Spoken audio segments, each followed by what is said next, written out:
नमस्कार विद्यार्थी मित्रांनो, मी अनुप नागपुरे पुन्हा तुमचं एकदा स्वागत करतोय आपल्या असिस्टंट टाउन प्लॅनर 2022 च्या लास्ट व्हिडिओमध्ये.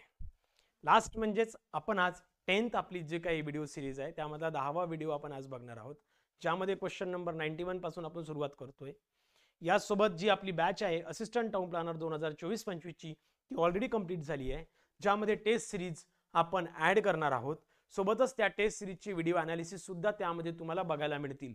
म्हणजेच का एखादा क्वेश्चन हा का बरं असा आहे, याचा आन्सर का बरं असू शकतं, आणि ज्या माध्यमातून किंवा ज्या कंडिशन मध्ये या पेपरचं अनालिसिस करून दिलंय त्याच पद्धतीत किंवा त्याच प्रकारचं अनालिसिस तिथे तुम्हाला व्हिडिओ सिरीज मध्ये सुद्धा करून दिलं जाईल. क्लिअर? यासोबत जर का तुम्हाला ही बॅच जॉईन करायची असेल तर स्क्रीनवर दिलेल्या नंबरवर कॉन्टॅक्ट करा, जेणेकरून तुम्हाला या बॅचचा फायदा सुद्धा घेता येईल. ओके, सो मित्रांनो, आजचा जो लास्ट व्हिडिओचा हा क्वेश्चन आहे, क्वेश्चन नंबर 91. काय सांगतोय? At present, as per the directives given by the government of Maharashtra state in the year 2019 development plan should be prepared on GS platform for. बघा, ही गव्हर्नमेंट ऑफ महाराष्ट्राने काही डायरेक्टिव्स फॉर्म केले होते किंवा directives issues केले होते, ज्या संदर्भात की जेवढेही डेव्हलपमेंट प्लान आहे ती जीएस माध्यमातून तयार करण्यात यावे, आणि हे जे काही जीएसच्या कंडिशन मध्ये जे काही डीपी तयार करण्यात येणार होते हे सर्व अर्बन कंडिशनसाठी होते. म्हणजे यामध्ये नगरपंचायत, म्युनिसिपल कॉर्पोरेशन, म्युनिसिपल काउन्सिल ह्या सगळ्याच गोष्टी ऍड करण्यात आल्या होत्या. त्यामुळे इथे जे ऑप्शन तुम्हाला दिलेले आहे ते तिन्ही ऑप्शन बरोबर आहे. म्हणजेच जे काही डायरेक्टिव्स फॉर्म झाले होते ते तुम्हाला इथे मित्रांनो नगरपंचायतसाठी सुद्धा लागू होणार, ऑल म्युनिसिपल कॉर्पोरेशनसाठी लागू होणार आणि ऑल म्युनिसिपल काउन्सिलसाठी सुद्धा लागू होणार. त्यामुळे तिन्ही कंडिशनसाठी हे तुम्हाला लागू होतील. याच प्रेझेंट कंडिशन मध्ये जो ऑप्शन आहे 4 हा all of the above me choose करेल आणि 91 ला 4 हा करेक्ट येणार. क्लिअर? नेक्स्ट मित्रांनो, नेक्स्ट आहे 92. The process of assigning the real world coordinates और geographic coordinate system to each pixel of raster data. बघा, खरं तर हा रास्टर डाटा जो आहे हा कशासाठी यूज केला जातो, आणि जे काही रियल वर्ल्ड रेफरन्सिंग पॉइंट असतात ते कोऑर्डिनेट असतात ते लोकेट करण्यासाठी जी काही मेथड यूज केली जाते त्याला म्हणतात जिओ रेफरन्सिंग. त्याला काय म्हणतात? जिओ रेफरन्सिंग. हा रास्टर डाटा ज्या वेळेला आपण किंवा रास्टर थिंग गोष्टी ज्या बद्दल जे शिकलो त्यामध्ये आपण जिओ रेफरन्सिंग काय आहे हे सुद्धा प्रॉपर एक्सप्लेन केलं होतं.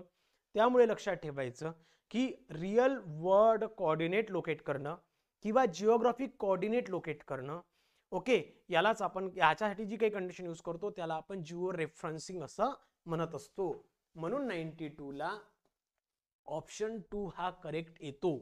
क्लिअर? नेक्स्ट आहे 93.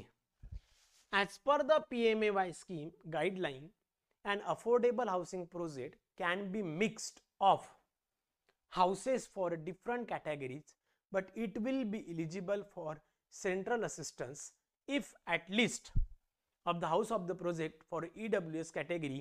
तर हे कंडिशन जी आहे तर मिनिमम 35% असणं गरजेचं आहे for the project EWS categories मध्ये, ज्या कंडिशन मध्ये PMAY अंतर्गत जे काही रूल्स रेग्युलेशन्स किंवा गाईडलाईन्स दिल्या गेल्या आहेत त्या अंतर्गत मिनिमम 35% हे त्यामध्ये EWS कॅटेगरीमध्ये असायला पाहिजे.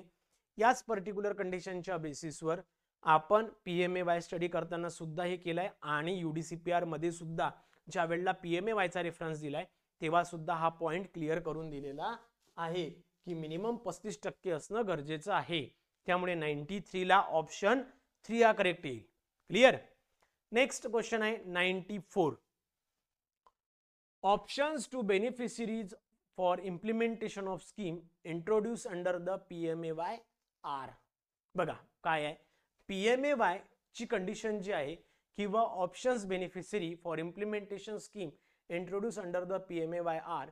PMAY कोणत्या कोणत्या कंडिशन्स मध्ये आपण इंट्रोड्यूस करू शकतो किंवा कोणत्या बेनिफिशरी त्यात ऍड करू शकतो, तर कायम लक्षात ठेवायचं की यामध्ये ज्या केल्या जातात त्या पार्टनरशिप मध्ये केल्या जातात. एक तर कंडिशन आहे तुम्ही काय करू शकता, पार्टनरशिप मध्ये करू शकता, किंवा सेकंड कंडिशन आहे की तुम्ही beneficiary led individual housing construction करू शकता. ओके, त्याला आपण फक्त बेनिफिशरी म्हणून लिहितो मी, किंवा थर्ड केसमध्ये मित्रांनो, थर्ड केसमध्ये क्रेडिट लिंक सबसिडी देऊन आपण करू शकतो. आपण काय करू शकतो, एकतर त्याला सबसिडी देऊन करू शकतो. या 3 केसेसमध्ये PMAY आपण इंट्रोड्यूस करू शकतो. या 3 कंडिशन्स आहे, ज्यामध्ये पार्टनरशिप आहे, बेनिफिशरी लेड इंडिव्हिज्युअल कंडिशन्स किंवा कन्स्ट्रक्शन्स आहे आणि सबसिडी वाईज आहे, ज्यामध्ये affordable housing through the credit link subsidy बरोबर आहे देऊ शकता. Affordable housing through the industrial development subsidy बिलकुल नाही, इंडस्ट्रियलची कंडिशन येणार नाही इथे. Affordable housing in a partnership मध्ये आपण करू शकतो. त्यानंतर affordable housing through the Samriddhi subsidy बिलकुल नाही, समृद्धी सबसिडी थ्रू सुद्धा आपण PMAY इंट्रोड्यूस करू शकत नाही. Subsidy for beneficiary led individual house construction और एनहान्समेंट आपण देऊ शकतो. म्हणजे ऑप्शन 1, 3 आणि 5 हा करेक्ट येतो.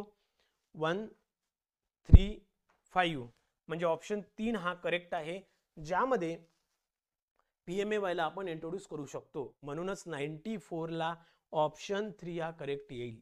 क्लिअर? ओके, सिंपल आहे. तुम्हाला PMAY प्रॉपरली स्टडी करावं लागेल, त्यामधूनच तुम्हाला असे आन्सर माहिती पडेल. ओके, चला 95. क्वेश्चन नंबर 95 काय सांगतो, the must have an adequate workforce in terms of quality and quantity to the tackle the challenges of urbanisation. बघा, अर्बनायझेशनचे जे काही चॅलेंजेस आहे ते टॅकल करण्यासाठी ॲटलिस्ट पब्लिक सेक्टरकडे लक्षात घ्या, मी काय सांगतो, जर का अर्बनायझेशनचे चॅलेंजेस टॅकल करायचे असेल तर पब्लिक सेक्टरकडे तशा पद्धतीची क्वालिटी आणि क्वांटिटी वर्कफोर्स असणं गरजेचं आहे किंवा तशा पद्धतीच्या कंडिशन्स असणं गरजेचं आहे. ओके, अर्बनायझेशन म्हटलं तर रूरल सेक्टर येणार नाही, प्रायव्हेट सेक्टर येणार नाही, बरोबर. अर्बन सेक्टरमध्ये the urban sector must have a adequate workforce हे बिलकुल येणार नाही. त्यामध्ये काय की अर्बनायझेशन मध्ये किंवा कोणत्याही अर्बनायझेशन मध्ये काम करायचंय तर त्यावेळेला पब्लिक सेक्टर हा इम्पॉर्टंट पार्ट असतो, ज्या पब्लिक सेक्टर थ्रूच आपण सगळ्या गोष्टी क्लिअर करू शकतो. त्यामुळे public sector must have an adequate workforce in terms of quality and quantity. Clear? म्हणजे 95 ला ऑप्शन 2 हा करेक्ट येतो. एकदम सिंपल आहे मित्रांनो, प्रॉपर लक्ष देऊन समजून घेत चला, इझी आहे. Clear? 96. The following cities from Maharashtra are included in a smart city mission launched by the government of India. Choose the incorrect option. बघा, choose the incorrect option. Clear? Incorrect सांगा. जर का तुम्ही स्मार्ट सिटीची जर का list बघितली किंवा गुगलवर जर गेले तर तुम्हाला लक्षात येईल पुणे पण ऍड केलाय, ठाणे पण आहे आणि पिंपरी चिंचवड पण आहे. म्हणजे तिन्ही सिटीज त्या पर्टिक्युलर केसमध्ये ऍड केलेला आहे. ओके, पण स्मार्ट सिटी मिशन मध्ये कोल्हापूर नाहीये. ओके, सो कोल्हापूर नाही म्हणून मग ती आपल्यासाठी करेक्ट आहे. आपल्याला इनकरेक्ट चूज करायचं होतं, कोल्हापूर नाहीये, त्यामुळे ऑप्शन 2 या 96 ला करेक्ट येणार. कोल्हापूर सिटी ही स्मार्ट सिटी मिशन मध्ये ऍड केली नव्हती किंवा गव्हर्नमेंट ऑफ इंडियाने जी लिस्ट पब्लिश केली होती त्यामध्ये कोल्हापूरचं नाव कुठेही नव्हतं, म्हणून कोल्हापूर ही स्मार्ट सिटी मिशन मध्ये येणार नाही. सो ऑप्शन 2 जे आहे हे इथे करेक्ट आहे 96 साठी. क्लिअर? त्यानंतर आहे मित्रांनो 97.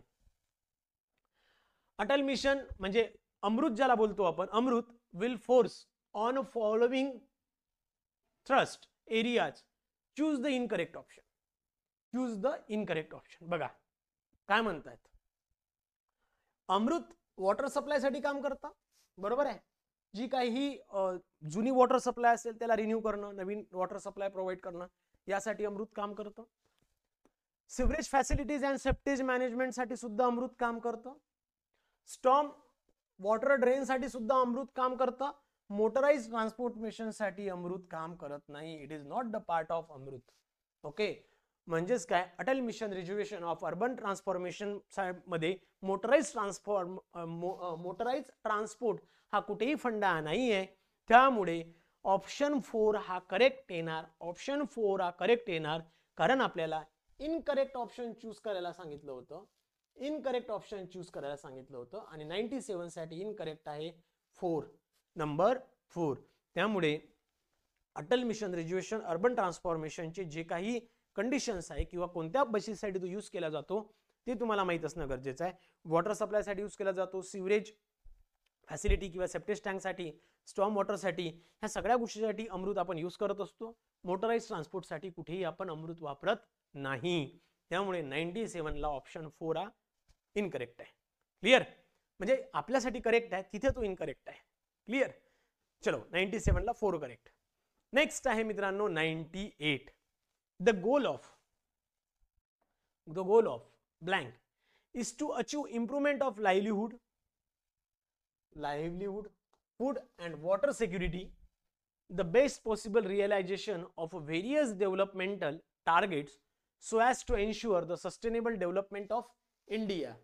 Okay, so livelihood, food, water security हे आपल्याला कुठनं भेटणार?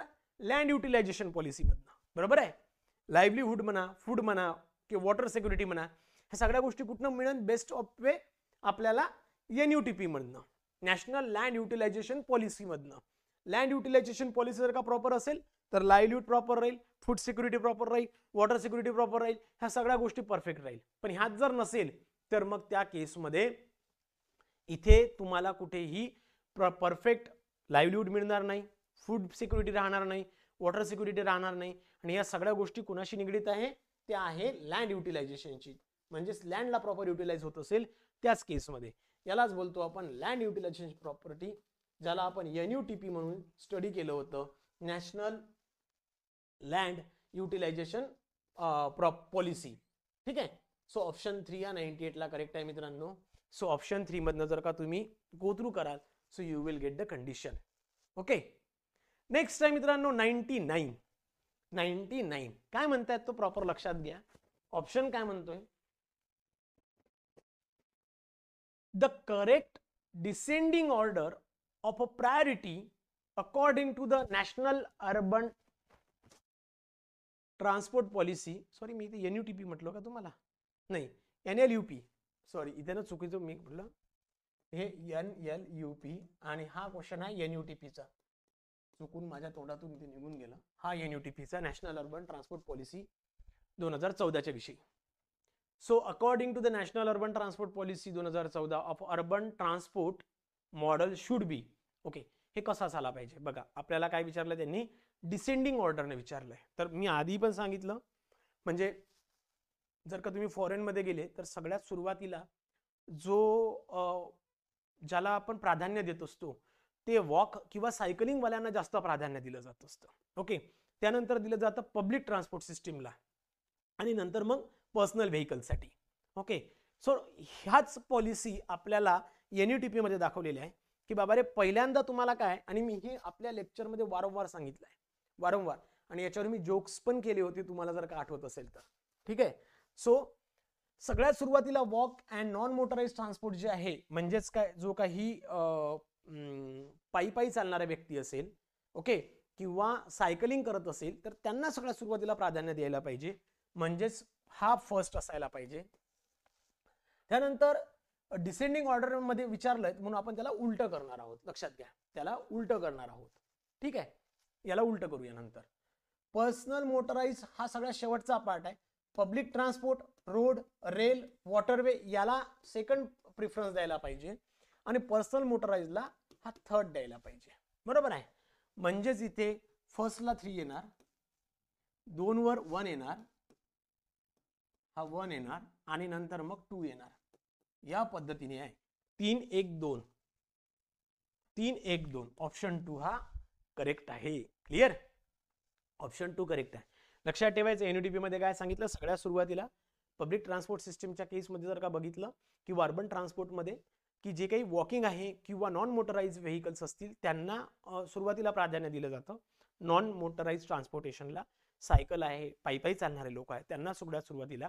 त्यानंतर जेवढी पब्लिक ट्रान्सपोर्ट असतील, म्हणजे ST बसेस असतील, रेल्वे असतील, वॉटरवे असतील किंवा बाकी पब्लिक ट्रान्सपोर्टेशन असतील, याला सेकंड प्रिफरन्स. आणि मग जे काही प्रायव्हेट आहे, ओन व्हेकल्स आहेत, त्याला थर्ड केसमध्ये त्याला प्राधान्य दिलं जात असतं. ओके, सो ही, आणि याच्यात जर का पॅरा ट्रान्झिट असतं तर मग तो तुम्हाला थर्ड केसमध्ये बघता आला असता.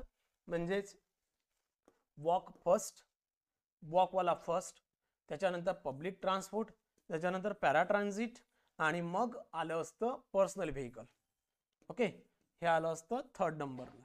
तर थर्ड नंबरला पॅरा ट्रान्झिट सुद्धा तुम्हाला वर्कआउट करता येतं. क्लिअर, शेअरिंग मोड ज्याला बोलतो आपण. सो हा होता आपला क्वेश्चन नंबर 99 ला ऑप्शन 2 हा करेक्ट आला मित्रांनो. क्लिअर. लास्ट क्वेश्चन आहे जो की क्वेश्चन नंबर 100 आहे आणि हा जो आहे हा महाराष्ट्र हाऊसिंग पॉलिसी 2021 चा जो क्वेश्चन आहे हा डिलीटेड क्वेश्चन आहे, कारण या संदर्भात प्रॉपर जजमेंट नव्हतं. आणि का बरं नव्हतं ते तुम्हाला आपल्या लास्टच्या एका व्हिडिओमध्ये माहित पडेल, कारण 2018 मध्ये काही क्वेश्चन डिलीट केले होते. 2022 मध्ये सुद्धा हा जो क्वेश्चन आहे हा डिलीट केला होता. तर हे क्वेश्चन करेक्ट कसे असू शकतात, किंवा ऑप्शन चुकीचे आहे तर करेक्ट ऑप्शन कसे असेल, किंवा क्वेश्चन चुकीचा असेल तर क्वेश्चन बरोबर कसा असायला पाहिजे, हे आपण सगळे क्वेश्चन एका व्हिडिओमध्ये घेऊन प्रॉपर अनालिसिस करूया. क्लिअर. तर मित्रांनो, ही होती आपली 2022च्या पेपरची व्हिडिओ सिरीज जी आपण आज कंप्लीट केलेली आहे. इथे थांबतोय, भेटूया आपण आपला नवीन व्हिडिओ घेऊन, लवकरच तुमच्या समोर येईल. तोपर्यंत thank you so much. Have a good night, have a great time. Thank you guys.